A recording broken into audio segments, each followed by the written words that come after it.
All right, guys. Oh, Wilmot with the red cup. Yep. Some water. Water. High quality H2O for those who minds may have went somewhere else.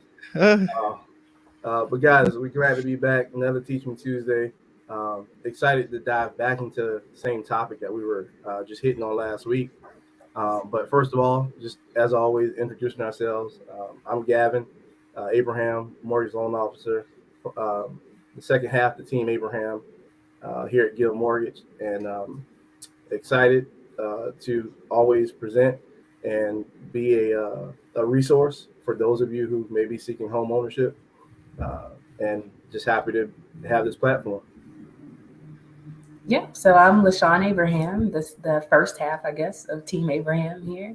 We're located in Summerville, South Carolina. I am the sales manager to our Summerville branch of Gill Mortgage. And so, like Gavin mentioned, this is something that is near and dear to our heart. So we definitely want to make sure, we are providing you guys with some valuable nuggets so that you guys can be better prepared and educated to start the process. Awesome, man.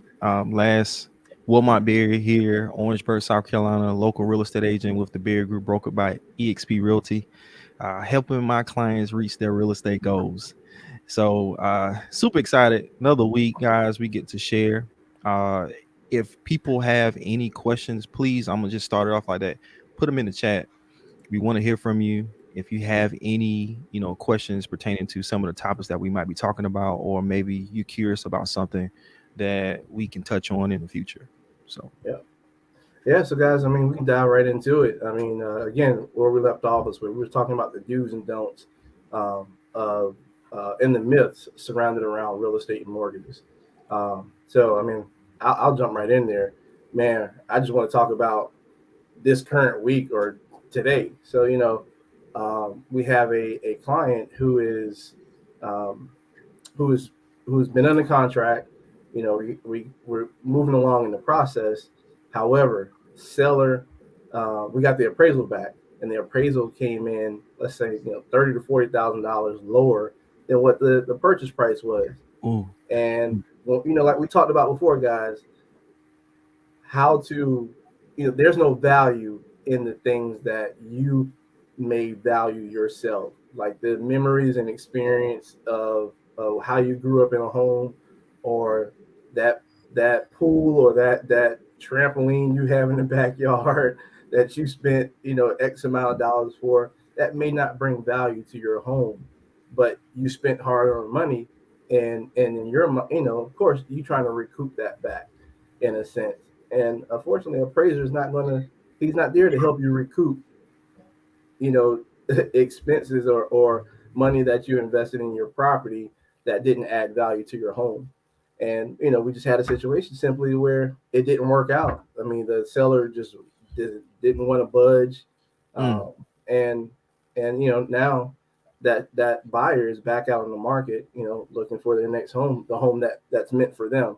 mm. Because obviously in this situation, it just wasn't meant for our buyers to purchase this home. So can I jump in there? So only because I like to make sure that when we're giving this great advice, we also, you know, back it out and explain it, from a buyer's perspective and from a lending perspective, right? So whenever, like Gavin mentioned, whenever you go to write a contract to purchase a home, and let's say you agree to pay $200,000 for that property, but the property only appraised for $170,000, right?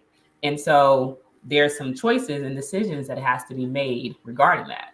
And so as a lender will only lend you what that house is worth. So they Mm. won't let you borrow $200,000, just because you agreed to pay that if that house isn't valued in that. So that's where this whole dilemma comes into play. That's a good point, man. Mm-hmm. Our That's a very common thing, and that people don't talk about, that people run into Mhm. when the house doesn't appraise. Okay, we hope it appraises at that amount or above for the buyer. And that's a good thing when it appraises above. But when it happens underneath, there's some negotiations that need to be made. And if the seller isn't willing, and the seller and the buyer isn't willing to come to an agreement, Right. then the deal falls through. That's something we don't see on social media too much. Right. Oh, you see clothes, like, hey, I'm going to the closing table or under contract, but we don't see, oh, deal fell through. We might see a house get relisted back on the market, or someone might say, hey, you know, at no fault of the seller, Hmm. something like that. But I'm glad we're talking about that because that could happen in any scenario. So yeah. So Yeah. what is the learning point there? So we would say in this particular situation, a do is, we highly recommend to get the home inspected, right? So that Mhm. way you can, definitely see what's under the hood, make sure, you are fully aware of what's going Mhm. on with the property, whether it has something to do specifically with the value or just, structure, foundation, just any of that stuff, right? So let me go a little step further than that. Hmm. In this particular situation, one of the things that if you're a buyer and you're curious about the value, hey, ask your realtor to do a comp analysis for you. Mhm. Okay, before you even submit that offer. All right, that way you'll know it's like, hey man, either based on the comps, and when I mean comps, houses that have sold that are like that home in the area, that realtor is going to put together a report for you, and it's going to show you, hey, house down the street sold for this much, it was around the same square footage, house right up the road sold for this much, and it had this in it just like this home. Okay, really look at those other homes and compare them square footage. Hey, did this one have this in it? Did this one, have this upgrade in it? And compare it with yours. And if you notice, like, man, this house is cheaper than those homes, and they sold for this price point, then most likely your home probably wouldn't have a problem appraising.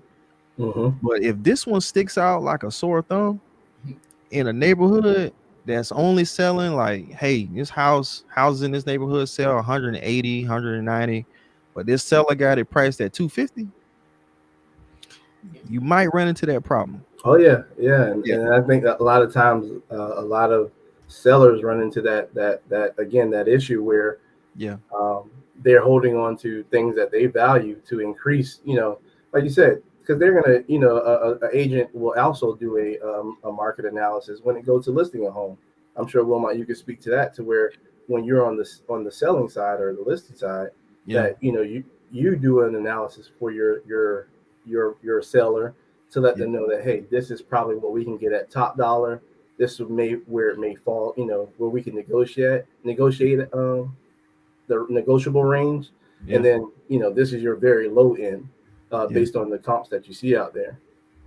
And Hey, I guess in this situation, this particular house has some variables, like pool, up above ground pool, another outside storage shed, utility shed, um, and it sits on maybe an acre and a half of land. So there are things that, in a rural area, you don't have as many comps. Like, there may not be other homes within that area for an yeah, appraiser to say, hey, yeah, because this home sold with a pool, an above ground pool, it's comparable to what you're listing your home for. And if they don't have that to go by, they can't give they can't evaluate based on, oh, well, this house has this and these don't. I can't just, they can't they can't give it value for something that's not a comp. exactly. So one of the do's, guys, is, hey, you probably can, you might be able to prevent that a little bit, is have your agent, create a market analysis for you. Mhm. And with that market analysis, you can make a decision whether or not, your offer, if the house might appraise or not in the end. Okay. So Yeah, that's a really good point. Really, really, really good point. mhm. So, just keeping it going along. So that's a good do. So we would say, hey, get a home inspection because it's Mhm. very important. Yeah. Um, the next option would be, let's say, a good do I would say is whenever you kind of make that decision that you are ready to purchase, I always strongly encourage people to just move forward with the application. Like, go ahead and just do it. Like, sometimes I think, we get in our head. I'm guilty of that. I'm over analytical. And then you talk yourself out of, doing the things that are necessary to do. If you know that home ownership is a goal, it's a dream of yours, it's a desire of yours, go ahead and do it. Go ahead and apply. Go ahead and start making those necessary steps, because I feel like it's vital, to just the process of stop being stagnant and just truly pushing forward and doing it. Oh man, so you said something just now. Like, just go ahead and do it, right? Like, take that step of faith. Like, if you were believing for owning a home, guys, Mhm. let's. I was reading a scripture last night, right? And Jesus said he saw their faith. I was like, he saw their faith. Mhm. It was based off of their actions. If your faith is believing for a home, hey, what are your actions saying? What are you doing to say, hey, I'm gonna be a homeowner this year or whatever? So it might be talking with that realtor, it might be speaking with that lender, you know. So hey, just go ahead and start. And if you don't know where to start, contact one of us and we can help you with that. Mhm. Yeah. And what I will also add to that too, the beauty in that is that you don't have to have it all figured out. That's what we are here for. Our jobs is to help, prepare you, educate you, give you out a plan, lay things out for you so that you understand, what you need to do in order to purchase a home if you're not, necessarily absolutely in a position to start that process. Right. Mhm. So, what else would we say? I will say one of the other bigger myths that's out there is about affordability.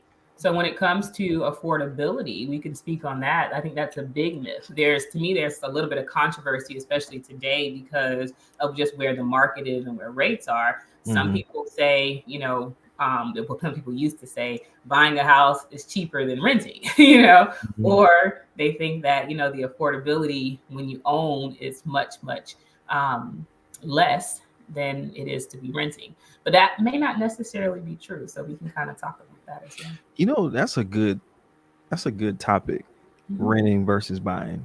Yeah. There's a big debate about that, Yeah. and I just really think it depends on your situation. Yeah. I don't think it's a right or wrong. So I don't want people to think I'm just because I'm a realtor, I'm just always tell you to buy. Mhm. I've told clients it might not It's be the best time right right. now, Yeah. you know, and it's me just looking out for you, if like, man, you one check away from not being able to take care of that mortgage. I don't know, it might not Right. be the Right. best time. So So that's a really good point. So let's so kind of okay. Because Let's talk people. about the myths. The myth of the biggest myth of buying and selling. Right. Mhm. Like why do so many people why are we pushing home ownership, or why is it best for you not to seek home ownership right now? What would give us the reason or the cause to say right now isn't the best time for you or for someone who's seeking home ownership? And like you say, Wilmot, you hit on, I mean, guys, if you know your financial situation may be somewhat rocky, or may not be as like you're not budget oriented.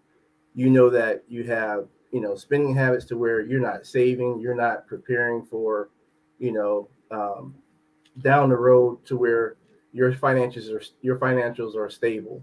Like you said, home ownership may not be right now for you until you get those things figured out, so mhm, that because the last thing you want to do is get into a home and have to be foreclosed on because you're not situated, or you're not ready in a sense to, okay, I'm committed to my monthly mortgage each month.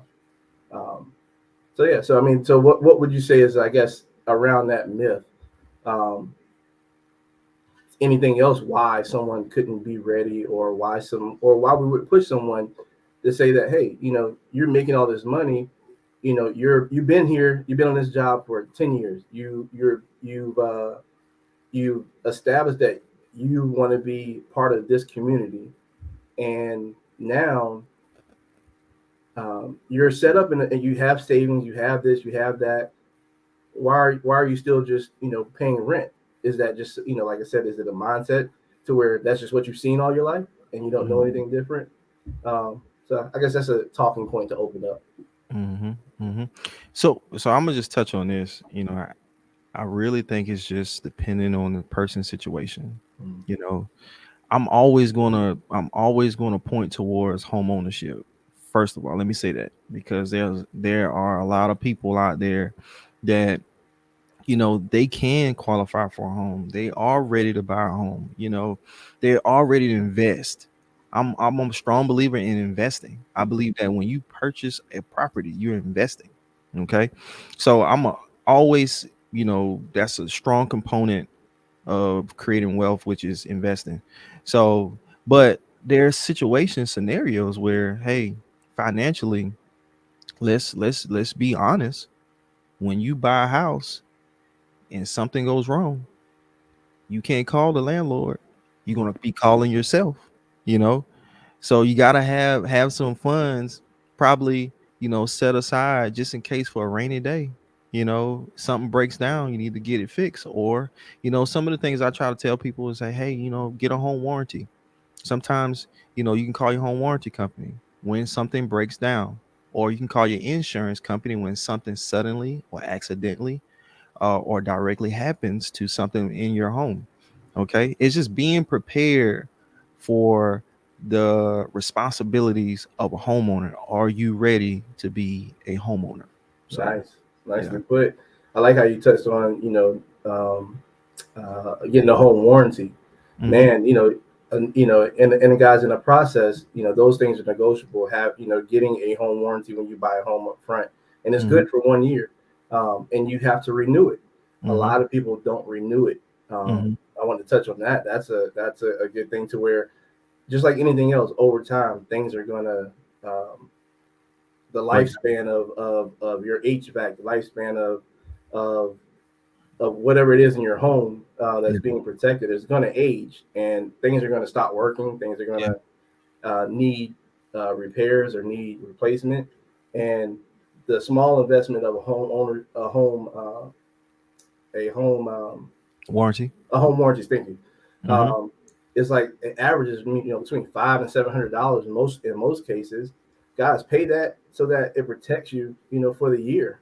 It's just Mm-hmm. like car insurance. It's just like any other insurance. It's a protection. Of course, if you feel like it's a waste of money until you need it, Mm-hmm. don't take heed that you don't want to put yourself in a position where you need something and it's not there. And I think homeowner warranty is one of those things that we kind of forget about that Mm-hmm. can really save us as a homeowner um, on the back end to when those problems arise when we don't have the money to throw all into a HVAC system all at once. Mm-hmm. So just keep those things top of mind. Yeah, I mean, I think that's really good information there, and both of you guys really, kind of, mention it from different perspectives when it comes to just the preparedness. And I totally agree with both Wilmot and Gavin that I would always direct people to home ownership. At the end of the day, to me, the final goal is to always own. You may not be ready yet to own a house, Yeah. so renting may be the only alternative that you have right now, but the goal is to not stay there. And I think that's where a lot of people make the mistake is, I mean, I've worked with clients who have bought homes as their first home in their 50s, 60s, and 70 years old because they got stuck in a rental pattern Mm-hmm. over the life cycle. And so I think if you have that desire and the goal is to buy, then yeah, you can rent, but also set parameters around there. I'm only going to rent, I'm only going to renew this lease for another year, because Yeah. the goal is to get myself together. And so the magic question is, how do you get yourself together? If you want to buy a house, what is it that you need in order to make that happen? And in Mm-hmm. my opinion, I feel like credit. I mean, at the end of the day, the credit has to be decent. It don't have to be perfect, but you have to have at least decent credit. You do need to have some money saved, and you do need a steady flow of income. And so I think once you're kind of prepared in those three big segments, then home ownership is not attainable. It can definitely happen. It's just following the steps, creating the plan, seeking the, the professionals to assist you with that. Exactly. Exactly. So that was a good one. So I guess all in all, we really didn't answer the debunk the necessarily the myth, which I is did. pretty much. I'm sorry, LaShawn. I did see a question pop up. Uh-huh. I think Oh, Brian Williams yeah. asked, what Oh yeah. what home warranty companies Oh yeah. can I recommend? And I got two that I'm gonna recommend. One is American Preferred Home Warranty. The reason I like them, and I don't get any, endorsements from these companies. So yeah, the reason I like them is because you can use your own contractor. Mhm. Okay. There's some out there you have to use who they have a contract with. But with this particular company, you can utilize your own contractor. Okay. Someone you feel you trust. Okay. But some Tell people, them why that's important though. Like I mean, because a lot of times you have to wait for other contractors to become available. But let's say your uncle's a certified uh-huh. electrician or who whatever it may be, man. In the middle, it's nothing. It's terrible to be without power in the middle of the summer, no Yeah. AC, and Oh man. all the big companies that they have contracts with are unavailable. But Yeah. Yeah, that's huge. I think it's huge. But yeah, some people like conveniency. So let me say that.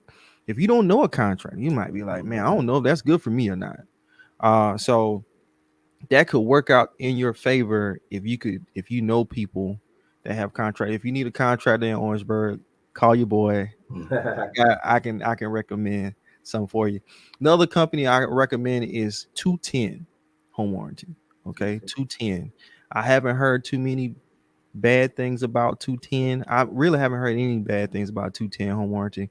But those are the two that I would recommend to you, Brian, for home warranties. So yeah. yeah. And Sean, I think he's about to bring something else into play.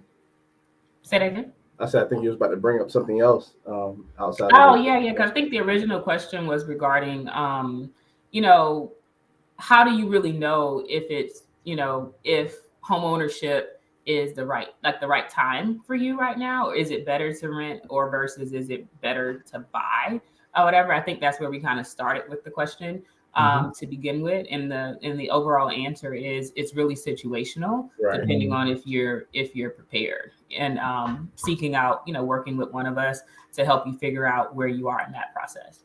Yeah. So yeah. The last one I think that we can probably add to, this discussion before we kind of hit our time is there's a lot of, myths around mortgage costs. You know what I mean? Like they want to buy a house, and some people think that, which I would say situationally, again, there are some situations where you can truly walk away paying very little to no money, but a lot of people, in today's market, I mean, money is needed to purchase a home. So I think that's a really good mortgage myth. Either I don't need money or I need a ton of money to buy a house. Well, yeah. I Yeah. mean, speaking on that from our lending side, again, it's not like you said, it's not impossible. The thing is it's situational, and you need to consult with us to determine. Um, well, how the thing is, you don't know how much money is needed. And that's where you come to us so that we can let you know that, hey, based upon what you qualify for and where the market is, home prices, where you want to stay, we can look and determine that, hey, this is what you're going to be looking at as far as monthly payment, as far as what you need, what you're going to need for closing, for down payment. And we have resources based on your specific situation of how to get you, if you need funding for down payment, if you need assistance, there are programs we can talk to you about.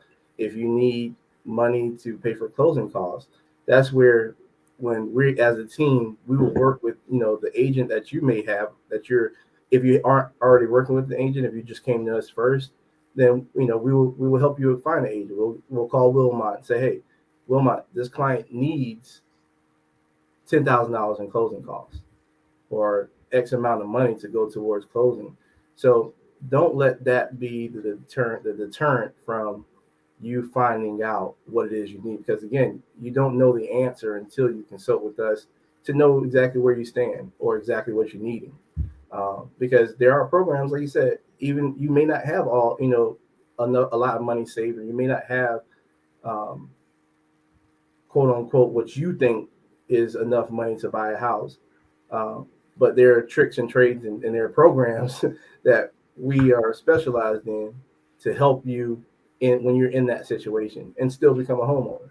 So, Gavin, what I noticed too is when people are looking on realtor.com and Zillow or any site and they see these big numbers, these six-figure numbers, right? Mm-hmm. And they're not used to that. And they're like, man, I can't buy no house. Who got $200,000? Right. You know, and when we used to maybe buying everything cash and everything like that, and not used to using leverage like financing, you Mm-hmm. know, I think that's one of the things I noticed too, being on my side. It's like, hey, for that same house, your monthly payment won't be but this amount. And you're like, oh, okay, I can handle that. So just putting things in perspective.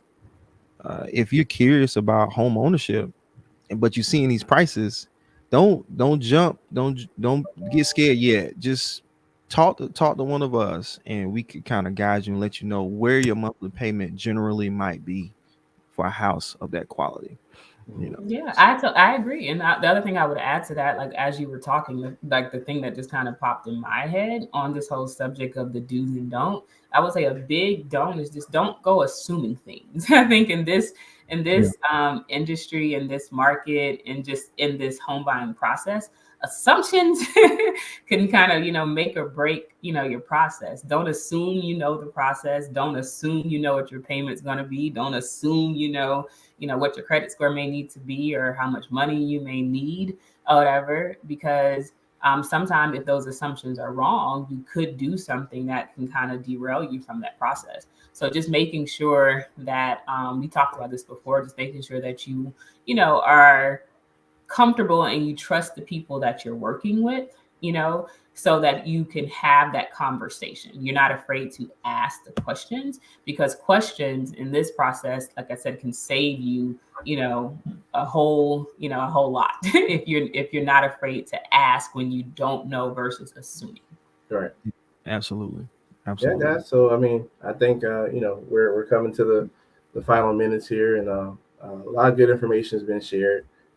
We still are here to help you guys throughout your process and your journey of wanting to become homeowners, or existing homeowners wanting to, buy a new property, invest, sell, whatever it may be. Guys, we can answer those questions. We can be a resource for you, and we can be either your lender or we can be your realtor. So, guys, anything under the sun, as far as when it comes to real estate, don't hesitate to reach out to us, on our, on our Facebook pages, Instagram, whatever it may be. Um, just give us a buzz, and we'll be happy to help. And I want to just put this in there, LaShawn. Mhm. These videos will be on our Facebook page. Yes. Also, they will be on our YouTube pages. Okay, LaShawn, what's the name of y'all YouTube page? Ours is called Team Abraham All Okay, Things Mortgage on YouTube. awesome. And I'm in the process of uploading these videos on my YouTube page too. Do the YouTube stuff. Click the thumbs up. Right. Hit Yes, subscribe. subscribe. And All leave a that good stuff. comment. You Mhm. know, we really appreciate your support, and thank you so much, guys, for tuning in. We've been hearing a lot of good feedback. Yeah. We So, have. yeah, We have. So thank you guys again. Until next time, we'll see y'all next week. awesome. Later.